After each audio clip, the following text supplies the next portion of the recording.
theatre, film, TV and more. Suzy Rong reviews it all on Joy Drive. Hello, Suzy Rong. Hey Warren, I love a good cry, but it seems I only do it in response to things I see on the TV. Are you the same? Are you able to cry in real life? I can cry, absolutely. No, you snap your fingers. At the drop of a hat. I really can. Do you know what? Yeah, definitely the TV. I cry on the TV. It doesn't take much to trigger me. But, I think, I don't know if I spoke to you, I lost Fuzzy a few weeks ago, my dog, and oh my God, I'm still grieving. And I cry every day about it. It just comes up, it just hits me unexpectedly. And you don't know where. You can be in the supermarket, you can be on the phone, you can be anywhere. At work, and it just hits me. So I have no problems crying. And do you know what I say, Suzy? Bring it on. That's really healthy. Yeah. That's really healthy. I'm always trying to work at being sort of more in touch and more honest with my feelings. Yeah. I don't I think I've learned that sometimes as a protective mechanism, we can learn to be very self-denying of our feelings. Like we kind of pretend that we don't have a lot of feelings. And I've learned in my I think from being more mature is to not be afraid of those feelings, embrace them and acknowledge them. And I think that's a really healthy thing to do, except I haven't been very good at crying. So watching like a really sad, dramatic show, for example, that's a good vehicle for me. But do you know what? It's still a release, isn't it? How do you feel after you've had a good cry? Oh, I love it. I think it's the best feeling. My entire nervous system just kind of relaxes. It's almost like taking a Valium. Yeah, I find, I don't know, I seem to be able to, as I'm getting older, and I don't know if it's because I'm embracing it more, I'm accepting it more, but, as a kid it was do not show any emotion whatsoever, and I don't know, I'm kind of addicted to crying now. I just love it. I just think, I feel sad, and there's a reason I'm feeling sad, particularly at the moment. There's times I'm feeling sad, and I'm not ashamed of that. I just say, I am feeling sad at the moment, and that's okay, because I've got a good reason to feel sad. I've lost my little buddy of 17 years, and I'm sad about it, and I want to cry. Yeah, you have to. You have to. You can't pretend that emotion is not round. Yeah, exactly. So, Suzy, how many boxes of tissues did you go through watching Lost Boys and Fairies? The story takes place in Cardiff, Wales. Devoted lovers Gabriel and Andy are in the process of adopting a child. Andy has always been big-hearted and nurturing, so it makes sense that he is keen to start his own family. Gabriel, on the other hand, has not emerged out of the trauma from growing up gay quite as well as his partner did, and seems to be merely going through the motions with the adoption, never really convincing in his efforts at becoming a father. The 3-part series Lost Boys and Fairies, now streaming exclusively on Stan, looks closely at Gabriel's dysfunctions as we try to figure out if he could ever be a good dad, if all the scars from his past are yet to heal. He is a recovering addict, and everybody wishes to believe that the worst is over. But the truth is that Gabriel teeters very close to reverting to old habits. Predictably, we soon observe an adorable child working magic on Gabriel. But as he begins to genuinely warm to the idea of having a modern family of his own, something very dramatic throws a spanner in the works. Lost Boys and Fairies is deeply sentimental. I will not deny that it got me close to tears several times, especially with the way it depicts children in need, in moments when we focus not on the adults' desires, but on the children's hunger for love and care. A lot of the series is a little too earnest for my taste. It's got a very persistent melancholy that I found increasingly dreary. There is, however, a lot of brutal honesty in the writing and in the acting, which gives Lost Boys and Fairies its artistic merit and ultimately makes it a valuable watch. Just the fact that it is able to convince me that queers should adopt is probably proof enough that the show is actually very well done. Warren, have you ever toyed with the idea of becoming someone's father? And I don't mean in the naughty daddy sense.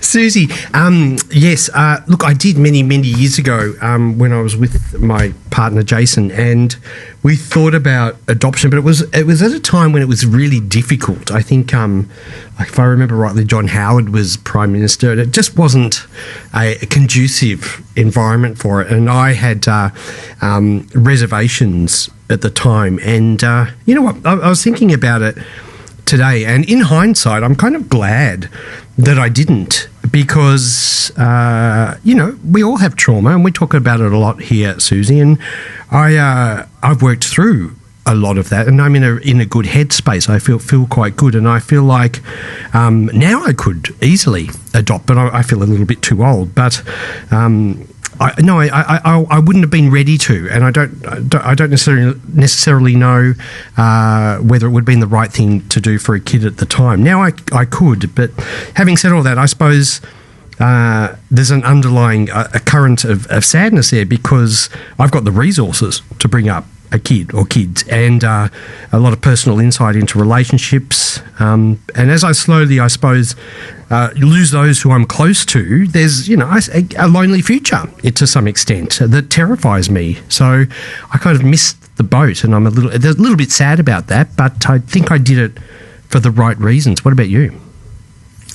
I've never really, when I was young, I remember going through a period where I kind of mourned the idea that I was never going to have children. I was obviously very young, in my early 20s. And, in your early 20s, your peers, people that you go to school with and all that, they will start dating very seriously, and they will start kind of talking about having families. And that was when I kind of came to this realization that, not only am I queer in the way that, I wasn't going to get married. Back in the day, you never thought that you were going to get married. But also, I wasn't ever going to have children of my own. And I think there were a couple of years that I was really feeling a bit sad about that. But it was more a case of just kind of feeling different again from my friends and all the people around me. I think it was more about that. I don't think I've ever kind of felt like I have something missing in my life or something like that. I'm not saying that all the people who have kids do it because they feel like there's something missing. I'm sure people have kids for all kinds of different reasons, but I never felt like I needed an experience like that. And also, in response to what you were saying about, you probably weren't in the best time, when you were in that relationship. Someone very wise, I heard, say that you are never ready to be a parent. Apparently, it's just something that people have to do, people have to go through. And when I observe my brother and his daughter, and I think that that's exactly right. You kind of. It's just so extremely challenging. You can't really imagine that you will ever be so completely ready for it. Maybe that's a good point, Suzy. It is a good point, because, and I think that's, I always thought I'm not ready, and I never wanted to, be a bad parent in any way. I wanted to be a perfect parent, and maybe it's seeking that perfection, but, I never did it. But it is, watching the show, it's heartbreaking to see, I suppose, the trauma that kids up for adoption have been through. And can I be honest, part of me was a little bit angry, at those that feel that having two parents of the same sex is wrong, when often it's the heterosexual parents that cause a lot of that trauma for those kids. Let's be honest about it. So I was feeling a little bit angry watching it. But there's a lot of rigour around adoption, isn't there? That's something that you do see quite well in this 3-part series. And I think if I can quote one prospective parent who said in the show, and apologies for the swearing in this or whatever you want to call, but as one prospective father put it, any a-hole can shoot their load and make a baby, but there's no checks and balances there, yet there are for those who want to adopt, which I think is a good thing that it's there, but it is a contrast, isn't it, to anyone can just go and make a baby. It is, I think, the intention of the filmmakers to kind of document that experience, that arduous, rigorous process of adopting a child, and you kind of see how hard it is and how much kind of how much detail they go into, which is obviously a good thing and a necessary thing. Another thing I think that was the filmmakers were interested in talking about was how a person that has experience with trauma and hopefully has overcome trauma is probably the best person to parent a child who has been through it. That made a lot of sense to me. And then obviously, later you kind of observe them kind of healing each other. And that's a beautiful thing to observe. Although I do feel like it's a little bit fairy tale at these moments in this show. I think some of it is very idealistic for me. I am very jaded, to be honest. So I watch it and I think, oh, that's a bit fairy tale-y, but it is lovely. Those are beautiful ideas. It's not a true story. I wish it was, and then maybe if it was a true story, I would feel more kind of convinced by it. But that's a great idea, and it does hold water. If I'm a person that has to take care of a child that's been through some trauma, I think I'd be incredibly good at it. I think you would too, Suzy. I think you'd be a fantastic mum. Absolutely. I'd have you as my mum any day. But we talk a lot about shows, and there is, some people say, oh, well, it'd be nice to have LGBTIQ plus shows that don't necessarily deal with the trauma, and that's true. I agree with you. But for a lot of us, it's part of our community. We're faced with homophobia, we're faced with HIV, addictions going through our community. We talk about we can talk about these things, or we could gloss over it. But I feel it would be wrong, and it would be an easy road to take to say that everything is good for everyone out there. And being gay and overcoming all the trauma that comes with it is that strength that we have as a community. Yeah, it's important that we have a diet that's really balanced with kind of these sort of programs that we watch, that we're talking about ourselves as a community, and that we watch ourselves being represented.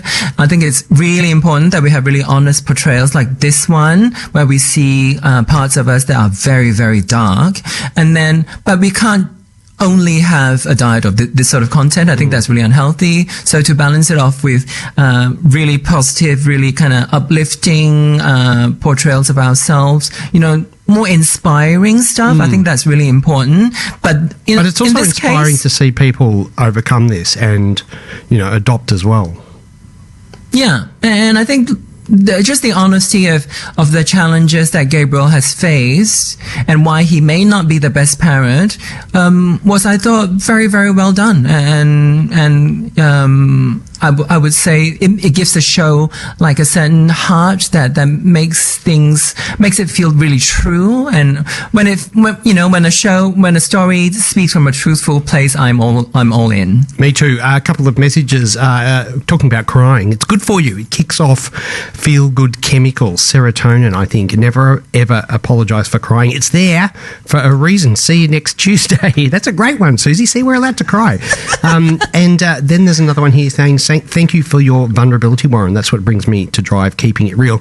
I tell you what, I love being vulnerable. I think it's a real thing that we're told not to be. And I think if you're on radio, you need to be vulnerable because you want to know who you're talking to, and that the person that you're listening to or interacting with is also real as well. That's what I love about you, Suzy. Vulnerability, thank you. Vulnerability comes when you have a lot of strength, I think it's, and with that, it takes time, and it is a thing about maturity as well. We cannot expect everybody to be vulnerable because not everybody's strong enough, but it's almost like we have to count ourselves fortunate to be able to speak vulnerably, even on the air, because we do feel strong enough. We do feel like we've overcome a lot of things, and then we know how to deal with all this, so we can talk about it. Suzy, I can feel a cry coming on over Fuzzy. So tell us, what are we watching next week, and what song am I playing so I don't have to talk? The song we'll be playing is featured heavily in the show. It's by Erasure. The amazing hit, A Little Respect, I think means a lot to us in the community, especially for those of us who lived through the 80s and 90s. And for next week, thanks to SBS, we'll be able to see a Spanish film, 20,000 Species of Bees, about an 8-year-old trans girl who explores her femininity alongside the other women of her family. So that's 20,000 Species of Bees on SBS for When I See You next Tuesday. Bye-bye. Thank you, Suzy.